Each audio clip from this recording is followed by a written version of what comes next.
Hello, and welcome to that Eurovision podcast, Eurovision with a slice of life. My name is Rory, and I'm doing pretty okay today. It's kind of sad because the Eurovision is now all over, and I'm just trying to mourn, but also be excited for 2021 because we're getting more and more artists coming out now. And yeah, so we're just trying to get on as best we can, really, in this situation.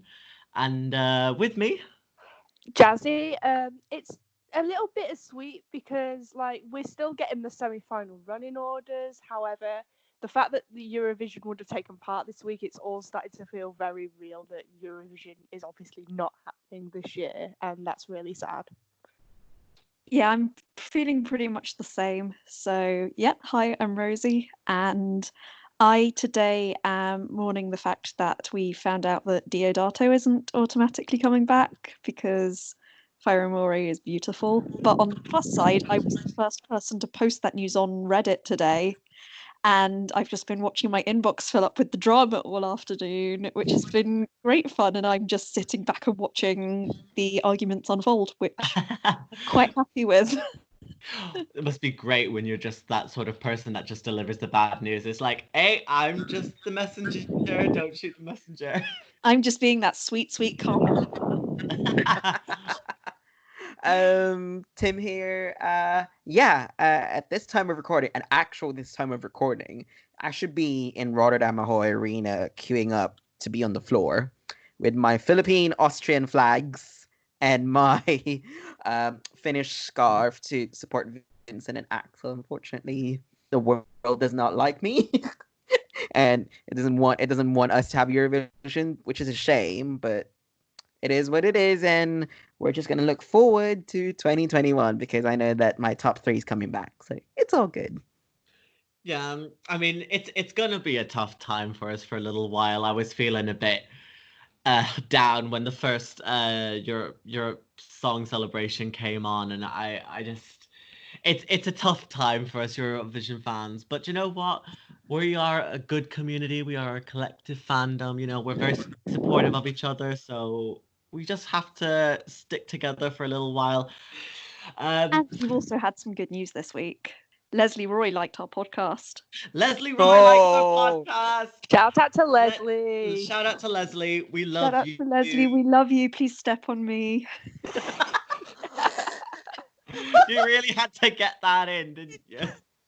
I'm sorry. I'm really gay. If you ever want to come on and join us for an episode, please do. Please do. Honestly, Please do. we are 100% on board with that, and we will totally pick your brain about everything Yeah. and everything. So it's all good. Anyway, so this week we're going to talk about pretty much the newest country to have joined Eurovision as a competitive country. And that's Australia, the most European nation there is. I mean, they're basically the Brits but convicts, so. I mean, technically, it's an extension of the British, I guess you could say. So I guess that's something. And that's not erasing the Aboriginals. We are not excusing the horrors of colonialism in this podcast. But yes, so having joined the competition from 2015, they have actually managed to qualify every single year, well, with no exceptions really, and they are one of only two countries to still have 100% track record, with the other one being Ukraine.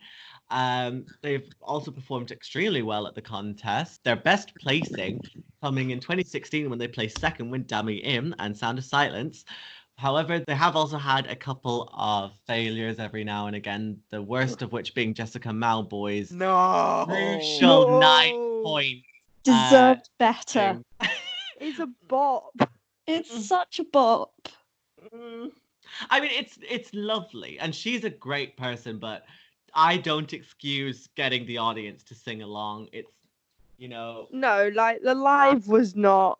But The that was live- just the 2018 thing. Like, Leia Cirque faked a whole technical mess up. Obviously, 2018 was the year of lazy singers. Let's just put it that way. Lazy singers or stage invaders. Honestly, who doesn't love a bit of controversy? And 2018 had to be that year, you know? But just to kind of kick things off, obviously, with the whole idea of it being a Eurovision Song Contest, it's only European countries allowed, and yet Australia gets to participate. Obviously, Australia has been a very big part of Eurovision culture, especially in the past decade or so. So, do you pretty much support Australia's participation in the contest, or do you think that they should just piss off at this stage? I don't think it would be the same without them now. Like, I just think they're cemented in Eurovision history, and I think they're here to stay. And they sing good songs, so hey, why not?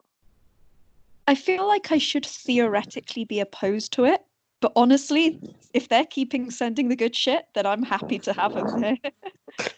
If they keep sending what they're doing and just keep feeding it to me, then I'm not gonna say no. I mean, for me, I would not be opposed to it, but then again, Australia's been confirmed, I think, till 2023. Someone correct me if I'm wrong. No, So, that's right, yeah. yeah, so they're already confirmed for until 2023. Until then they decide whether or not they'll be a permanent fixture or not. But yes, personally, I do agree with having Australia in as a permanent fixture because of the fact that they keep sending in good songs. They keep the Eurovision in good spirit, and when they were given the chance to participate, they went ahead and gave it their best shot, even though they thought it was going to be only a one-time thing. And it ended up being that they've become a part of a great family now. So definitely keep them in there. Yeah, I think the thing is with Australia, everyone has always kind of said, oh, no, we don't want it turning into a Worldvision Song Contest or anything like that. But the reason why Australia gets to take part is because Eurovision is almost ingrained in Australian culture because they've been showing the contest every single year since 1983. So they've been broadcasting it for nearly pretty much 40 years at this stage. So to deny them that opportunity of saying, okay, that's only for a once off, and that despite them doing so well in 2015, I think it was only fair to keep them on. And since that Australia is still seen as it's not a novelty to have them in, but it's still seen as somewhat strange. And I think that's kind of an interesting way to keep people intrigued with Eurovision and to get people watching. And I think, they deliver quality content. So, why kick them out? Because, without them, it just wouldn't be the same. Definitely. And they've sent some of my absolute favorite entries. So, I mean, I wouldn't have heard those if they weren't here.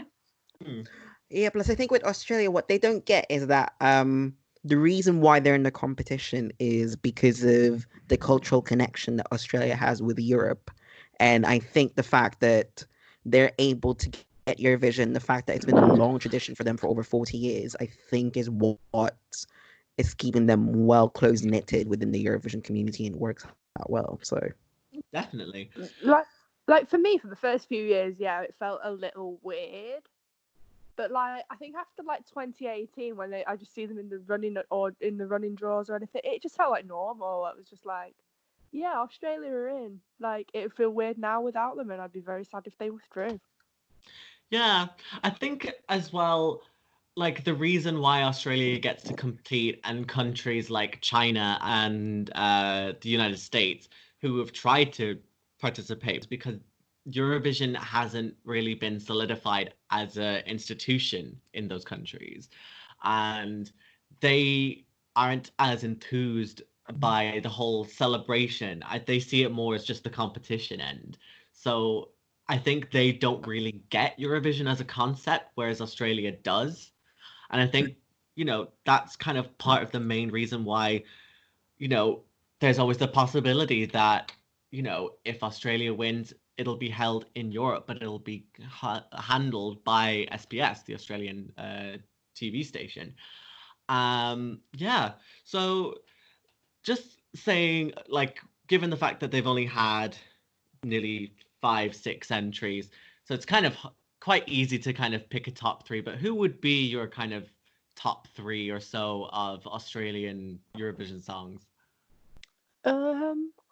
I'd say my third is probably Zero Gravity. I think everyone here will probably have it higher than I do. But for me, it's good, but I think like for my personal taste, I've enjoyed other entries from them more. And that's not me being like, but I can see like it was staged really well. I do think it was their best staging that they've ever sent. But the song wasn't to my taste, but I can see why it was to everybody else's. My number 2 would be We Got Love by Jessica Mauboy. Kind of gonna say the opposite. I can see that the stage and the live performance were not the best. However, you cannot deny that that song is a bop. And I think it was one of those songs that in 2018 I just fell in love with on first listen, and like I still listen to it regularly now, and it kind of makes me emotional. I don't really know why, but it's a happy kind of emotional, and it just has like that sense of bringing people together, and I just really really like it. And then my number 1 would be 2015 Tonight Again. I just think like staging and song combined, it's just their best entry. And again, kind of like Jessica, Tonight Again, just like when I listen to it, it just makes me happy, and I think that's what I look for in a song. Like when I like go to listen to a song in Eurovision, because in 2015 I was already in fandom and I was quite iffy on Australia's participation, but the minute I heard Tonight Again, I was like, you know what? If they're gonna send music like this, they can stay. And that was just like my take. I think that's really, really good. Top 3, and definitely your top 3 are in the 4. So my third place would be Tonight Again, because it's joyful and it's happy and it really solidified Australia's place in the contest, and I think it was fantastic. My second place is Sound of Silence, because Dami Im's voice is just, ooh boy. And my first place is Zero Gravity, because it's just the way that you said it makes you happy. I just get that same sort of emotional response to it. And I remember really enjoying it even in the pre-selection, even in Australia Decides. And I would have been very happy if Electric Fields had won, and I'd have been very happy if Shepherd had won, but I was so happy that she won as well. And then they just completely elevated that concept. I think the message of the song is beautiful. I think it tells a really lovely story. And there's that moment when I see the live performance and you see her hit the high note at the end and that huge smile that she's got on her face, and I just get super emotional about it sometimes. Aww. Oh. See, I like most. How many times that are we counting all 5 or 4? Here's the thing. Are we counting 2020? I'm Yes. counting 2020. Okay. Third place for me then is Montaigne. Don't Break Me.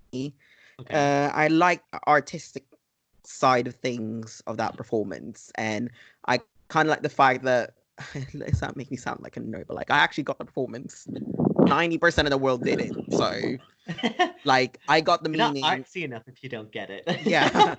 So yeah, I do get that, and I will leave it at that. Second was Jessica Mauboy. We Got Love, because she's awesome, and I like the fact that she came back, because it felt that after 2014 she had a bit of unfinished business, and then when they said, who are we gonna pick? I was like, Jessica Mauboy, and she got it. I was like, yes. But the only thing that I liked the most out of that performance was when she was in the arena. She was getting the crowd to sing with the microphone. She was pointing it out to the crowd, and I was just like, I love you, Jess. You are awesome.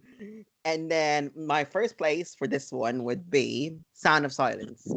I was actually in the arena. I was in Globin when she did her jury performance, the performance where she won it. And I was actually very proud of her, and I wanted her to win. And had it been in a reality world, then Australia would have been a winner already.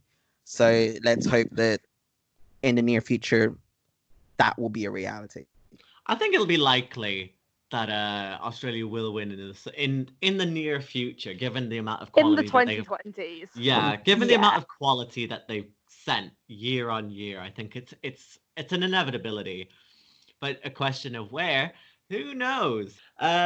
So my top three, I've been actually kind of struggling to think of my top three because I like the rest of you guys, I do enjoy most of Australia's songs, but for many different reasons. So my number three, and this is going to be controversial because none of you have said it. It's "Don't Come Easy," Oh God. Oh and no. I the don't reason, dislike it. I think it's fine. I just yeah, think everything else is better. yeah. I mean, the thing is, like, when I first heard it, I was like in my final year of secondary school, getting ready to go off into the world as 18-year-old naive little young Rory, and Babby I Rory. and it just it hit me in the feels, and I was like, it was such like it was like a really really emotional song, I thought. And then, I mean, I'm not going to deny the fact that the staging was a complete mess, and I think he was very narcissistic just to have a picture of himself on pretty much the whole time. And then we don't even need to talk about the okay, we don't need to talk about that. We Iconic. don't need to talk about that. But the studio version of that song is actually very, very good, and I do appreciate him for what he delivered. So I do appreciate that. Yeah, I appreciate that, but the only problem with that is I think what everyone is querying about Isaiah is more the fact that everyone had high expectation for Australia to just disappoint because That's of also the happened fact with that some second place the year before, isn't it? But yeah, so saying it that, he did still Like, come top 10.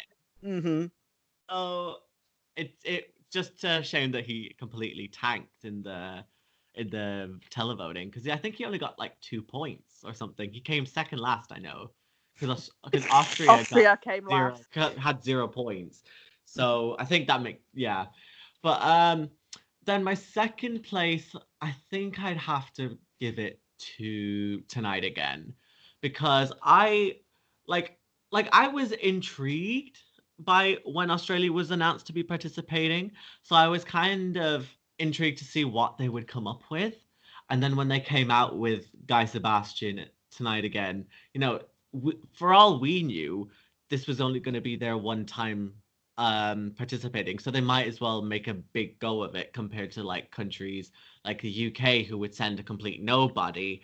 They decided to send someone who is like one of the most successful artists in their entire music scene. So I was totally on board with them staying. I think start as you mean to go on, really, I think is the main mantra for a lot of my expectations for countries. So when a debut entry comes in the form of Tonight Again, I think that is setting a high bar, and they've managed to meet it pretty much every year. And then my first place, I mean, if you've listened to the 2020 episode, this will come as no surprise, but it is Montaigne. And I just have a really like personal connection with that song. It just hits differently to a lot of the other songs, like even both from Australia's selections and just in the 2020 year overall. I think yes, the live performance was a little bit messy. Yes, her vocals were a little bit shaky, but the studio version of that song is stellar. It's phenomenal, and I just think that a lot of people were kind of sleeping on Montaigne, and I've seen it as like a very much like a borderline qualifier. I've seen it. Some people give it an NQ, and I don't think it would be an NQ, just given how like it's a strong enough song to hold its own, especially in such a strong semi-final as 2020 semi-1. And I'm just really, really glad that she's coming back in 2021 so we can see what other kind of style she has. I've been really enjoying the sort of things that she's been putting out in the home concerts and the sort of online things that have been replacing this year as well. Her voice is so lovely. Isn't it? I think maybe she had nerves in Australia Decides, and that's why it kind of came out kind of shaky because her actual voice, you know, like in Eurovision home concerts and any other kind of supplementary shows being put on, it just shows that like she can actually sing.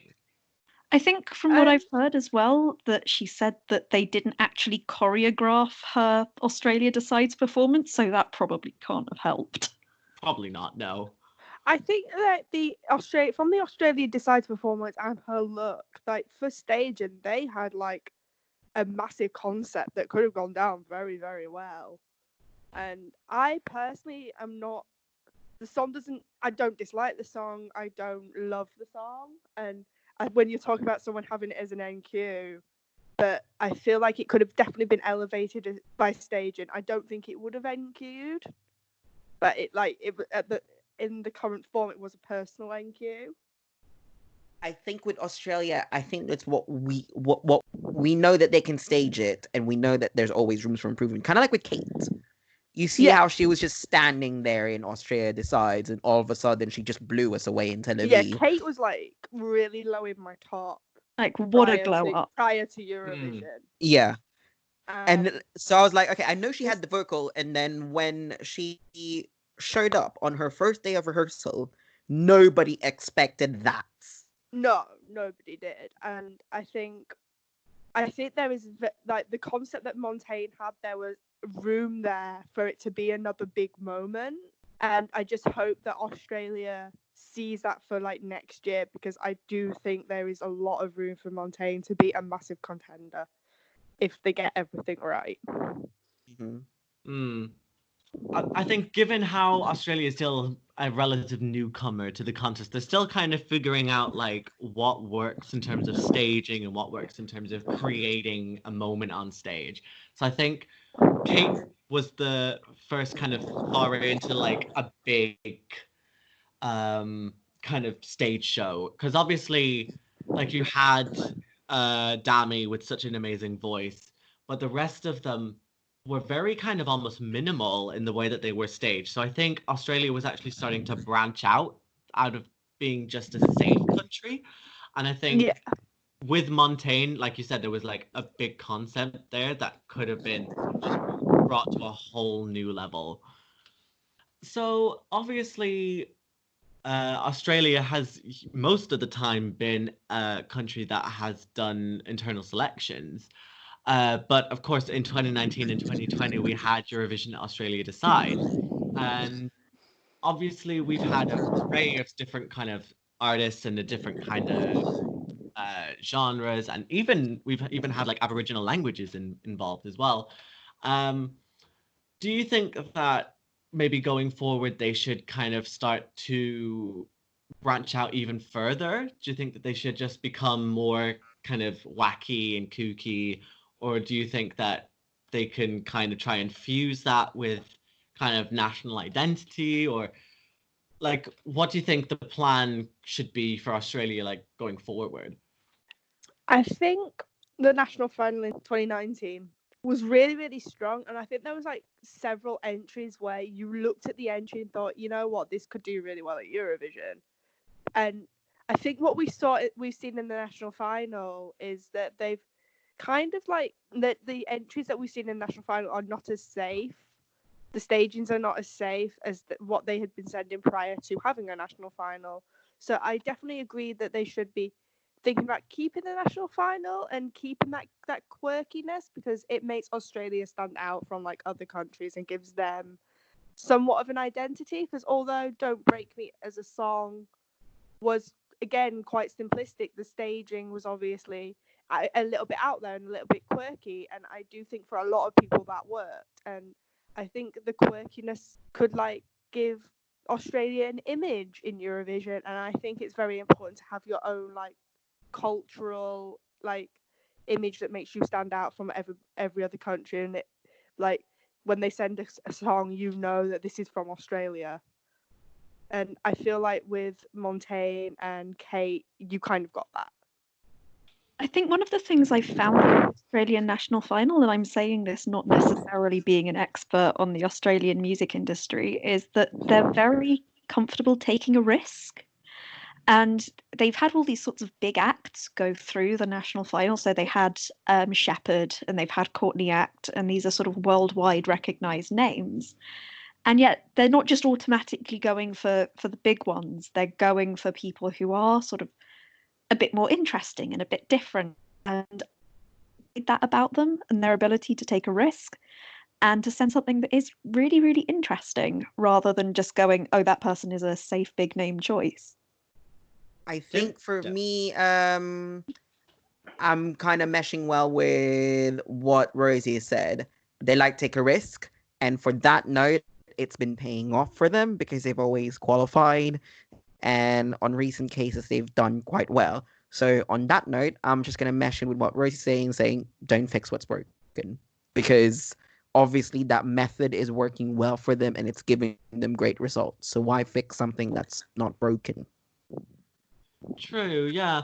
I personally, I don't know if this is just like a me thing, but given how they've had only just one song in each national selection that's been in an Aboriginal language, I would love it if they would have, like, if they did end up internally going back to an internal selection, they would pick someone who could deliver in that kind of Aboriginal language, because we've never heard anything like that before. I mean, personally, I remember when I first heard Electric Fields, I was like kind of transfixed, like what language were they singing? And to this day, I can't even pronounce the name of that Aboriginal language because there's too many J's in it, and I'm not even going to bother attempting.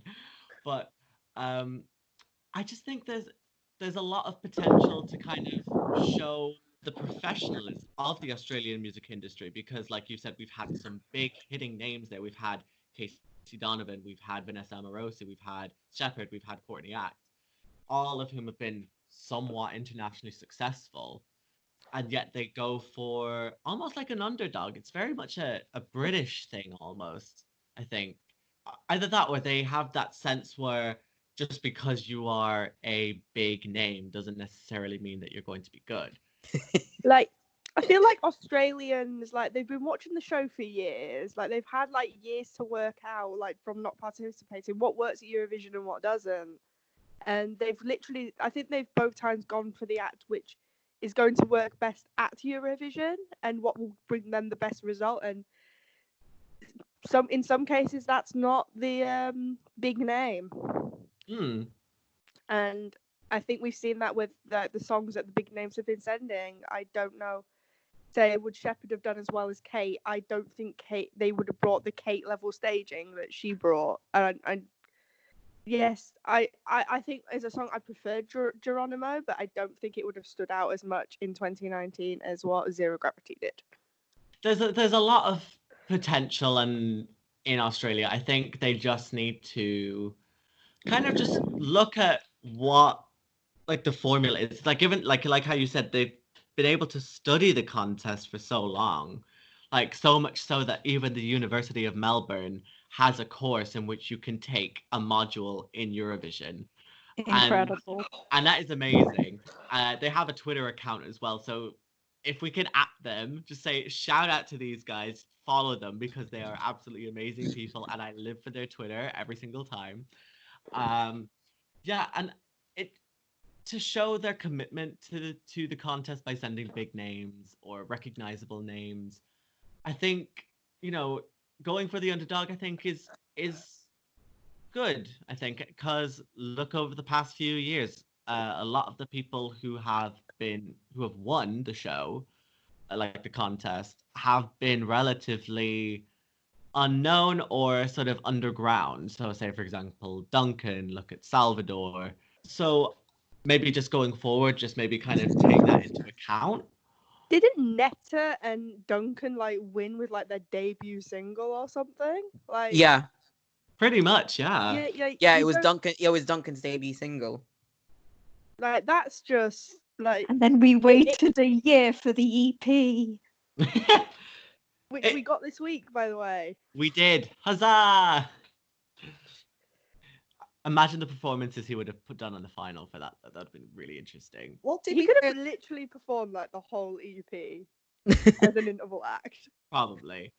just with Australia as well, I think it's just such an interesting country just because their history is in the contest is still somewhat new.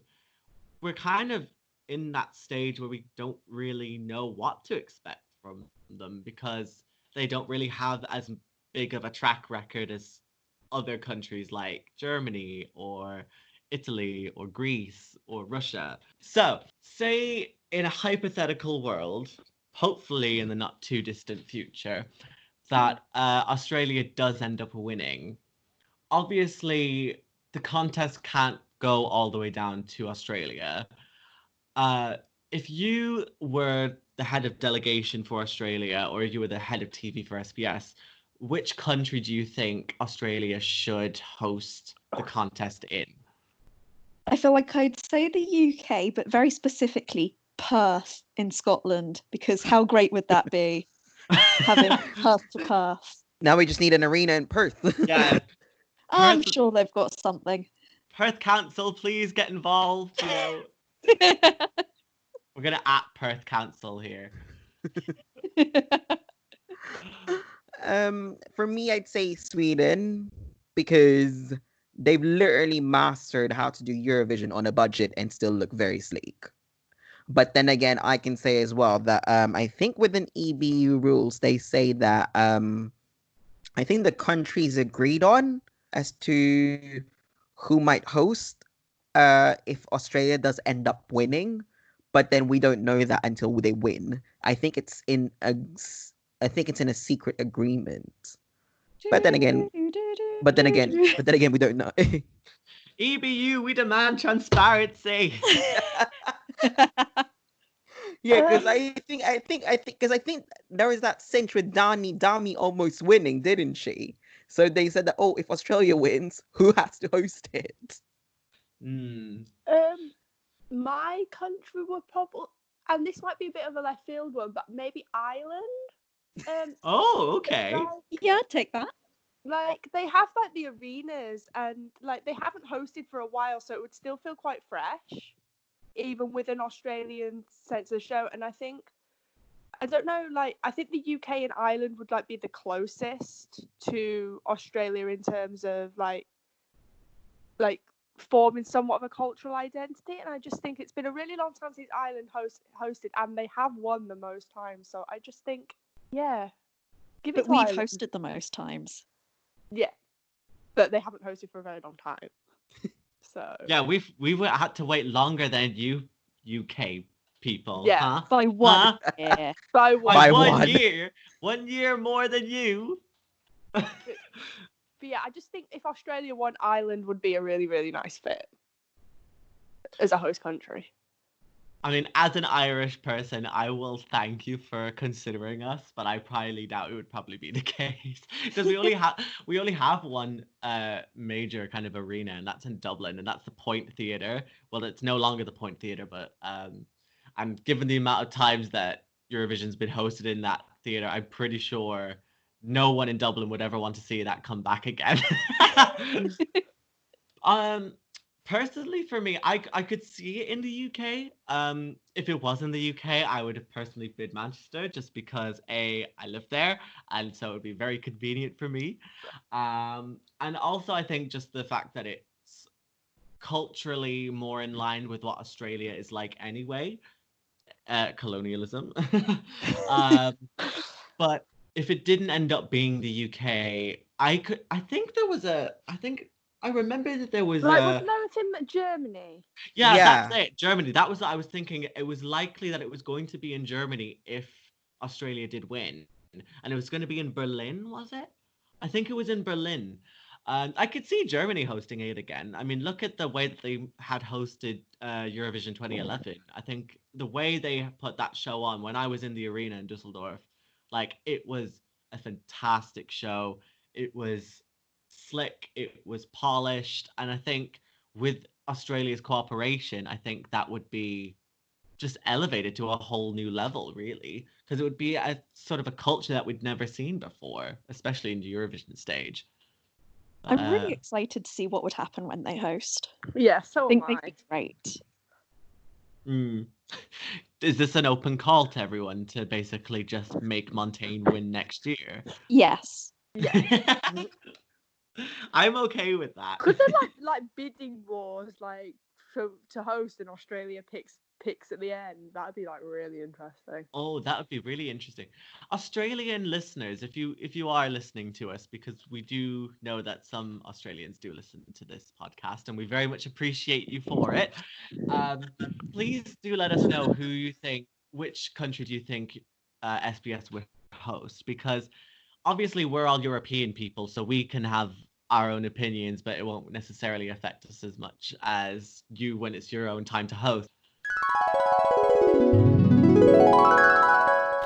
Hello everyone, it's Rory here editing the podcast. Actually, as soon as we finished recording this podcast episode, Australia did actually say that were it to win, it would have been in Iceland. However, we didn't know that at the time, so please enjoy this section. Bye bye. But if it did go to Australia, I would love to see I don't know, a city that no one would have expected to host it. Imagine if it was in like Brisbane. Imagine if it was in like Cardiff, because like Wales, because not only have like Australia never had Eurovision, Wales have never hosted Eurovision either. North Scotland. Oh wait, was it in Scotland once? I think Edinburgh was in once, yeah. Was it? Yeah. Yes. Yeah. Oh. Do you know there is one really easy way of ruling out where it wouldn't be though. Ask Netta. Oh. And ask Duncan as well. Ask Duncan, yeah. We're going to Amsterdam! And then, no, it's not Amsterdam. Going to Jerusalem! No. No. But I imagine, though, if it did end up going to Australia, imagine if we did end up going to Australia, I would love it. Oh. That would be a fantastic experience, wouldn't it? Uluru 2022. EBU, I know that it's against the rules, but like seriously, please. I really would not mind. Like nobody would mind like a 3-week trip to Australia. No! I don't mind the 24-hour flight. Come on. 24-hour flight. And then like imagine then going through the customs and then you end up on like Nothing to Declare. You're like the TV show. You'd be like, what's your purpose of coming in today? Just for the Eurovision. That's it. Bye. Like on Nothing to Declare, like all these Eurofans just swarming one of the airports. This is a violation of our environment and our ecosystem. No hate to the Australian customs. We love you. No, but if it was in Australia, I think it would be a fantastic show because they would be perfect hosts. Like given it'd be a very, very chilled but very, very organized show because like I imagine like Australians are like quite like the Nordics, like Sweden, Denmark, Norway, in that they have like they're quite like well known for being quite organized. I think their national final is pretty well organized. Yeah. And I just think it would feel like they were ready, you know? Oh yeah. Like, I think they've been waiting for it since 1983. They've been preparing for this for nearly 40 years. They're ready. I mean, they've been waiting for so long. It's only time we reward them, isn't it? Exactly. It reminds, I think, as well, like just even having Australia host it, it would be like Israel hosting, but with a Swedish feel. Yeah. Like probably Swedish less problematic. Way less problematic. Not to say that Australia doesn't have its problems, but like the contest being at like 9:30 in the morning if they were to host. Oh God. For Europeans, I don't imagine it. Oh, it'd be crazy. Imagine going to your club in broad daylight. I mean, that's me on a daily basis, though. As a person with chronic fatigue, like, fuck yes, sign me up. Oh, dear. But if it was, like, okay, just to throw, like, one sort of last question out about this. If Australia was to host it in Australia, what city would you host it in? And B, who would you have host it? Oh, Ooh, really know the Australian I've already got host. an answer for this. Really? Yes. Go on, Tim. Go Okay, for it. then I really want to go to Sydney just because I haven't been to Sydney and I know I'm very basic. And second of all, I want Myth and Joel to host it because they looked so fun hosting the Australia Decide selection show. So I'm pretty sure their humor would be great and they would work well on it. Sounds good to me. Yeah. Yeah. I It's probably the would want another Gold Coast, like Eurovision, just because I want another beach Eurovision. You okay. just I want a will beach give you that. I party. will give you that though. Like Tel Aviv was fun, so yeah, I would not Oh. mind Gold Coast as well. Yeah. Oh, so Gold Coast Eurovision. That'd be nice. Who would host it? I don't know many Australian hosts. Okay. Fair enough. I should have done my research about that. Oh, no, it's all right. I feel like, ooh, it is a hard one, and I feel like I kind of want to basically say like Uluru 2022 or something like that. But to be honest, I reckon I don't know if it would be possible as a venue, but the Sydney Opera House would be fucking iconic. Oh, imagine. Like, how beautiful would that be? Shame. And as far as hosts go, I think a really cool one would be Adam Hills, Oh, yeah. who's for people who don't know who he is, he's a British Australian comedian who has only one foot, and he just like throws his prosthetic at people constantly. And he hosts a show over here, and he's pretty great. I think Myth and Joel is a really great idea from Tim. And also, if we can fit Lee Lin Chin in there, I will not say no. Oh my god, I Oh. forgot about Lee Oh, Lin Chin. Lee Lin Chin. An absolute icon. Yeah. I think have Lee Lin Chin in the green room. Yeah. Yeah. And 100%. all the burns and all the burns that all the participating countries would have from her.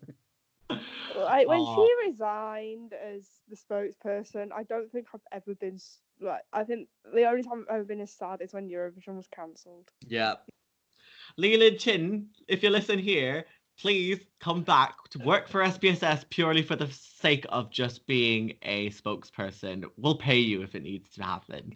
We love you. We love her. We love Lee Lin Chin and all of your like iconic looks as well. Fashionista.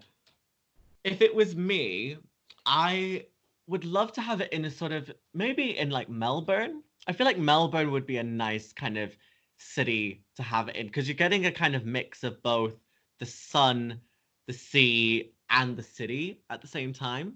Mm. And then if I was able to pick people to host it, I think I would have Myth and I would definitely have Lee Lin Chin in the green room, but I would also have Julia Zamiro as well. Because Julia Zamiro was also like the commentator up until I think it was about 20.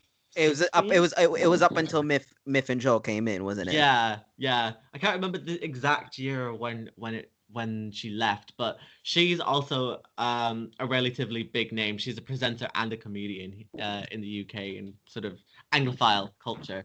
And I think having given how we've seen like solely female host in 2018 and it still come across as like very relaxed, very informal, I think why not have 3 women again? And can't see a reason why it wouldn't work because they're all incredibly funny, incredibly talented women. So, big up female representation.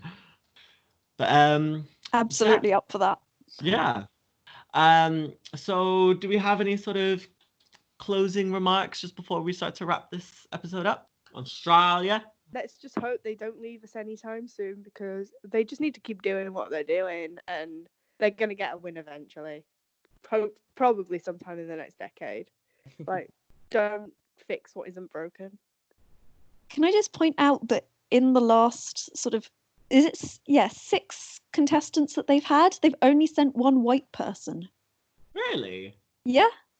Only Oh Kate. my god, yeah. Oh yeah. I did not know. I did not. Yeah, because okay, Yeah, because We stand representation. Yeah. Exactly. I given them like as well, like Jessica Malboy and Isaiah as well, both being Aboriginals as Yeah. well. So it's still having that like national identity coming through with there as well. That's really interesting. I just kind of think that's cool. Yeah. And We yeah, I stand think, Australia for its representation. yeah, Guy Sebastian and Montaigne both have Filipino heritage, or is Guy Sebastian Malaysian? Guy Sebastian is something else. I forgot And what then it was. yeah, Damian is Korean Australian. So I think I just like that. I just think it's nice. Aw. That is nice. I am now going to have to check which other nationality. Malaysia for Guy Sebastian. Cool. Nice. The That's place fantastic. Guy Sebastian was born was called Klang. Clang. Klang. I mean, that makes sense. I'm not sure if Like- it's necessarily pronounced that way, but in English it is the word Klang. Right, so that brings us to the end of this episode of that Eurovision podcast. I would love to thank Tim, Rosie, and Jazzi again for coming along on this fantastic journey to the other end of the world. Probably in the next couple of weeks, we'll be continuing on with these sort of country reviews and a couple of other year retrospectives as well. So please do continue to follow us on our social media. We're on Facebook, Instagram, and Twitter at That Euro Podcast. And of course, we're on Spotify as well. So make sure you get notified whenever a new episode comes out.